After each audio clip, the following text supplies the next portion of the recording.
আমি তো ওখানে ক্যান্টনমেন্ট উল্লেখ করেছি, তো আপনারা কথা বলতে পারেন সেখানে।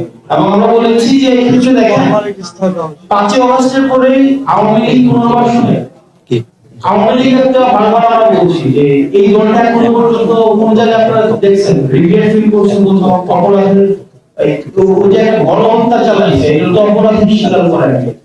তো আমরা আমাদের জায়গা থেকে স্পষ্ট করতে চাই আওয়ামী লীগের আগে বিচার নিশ্চিত করতে হবে, তাকে দল হিসাবে বিচার নিশ্চিত করতে হবে, অপরাধ স্বীকার করতে হবে, তারপর অন্য কোনো আলোচনা হইলে হইতে পারে, এর আগে কোনো ধরনের আলোচনা হইতে পারে না।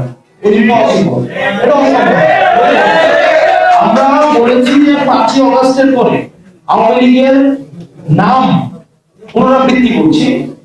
5ই আগস্ট পরে আওয়ামী লীগের নাম, মার্কা এবং আদর্শ এই তিনটাই হচ্ছে অপ্রাসঙ্গিক।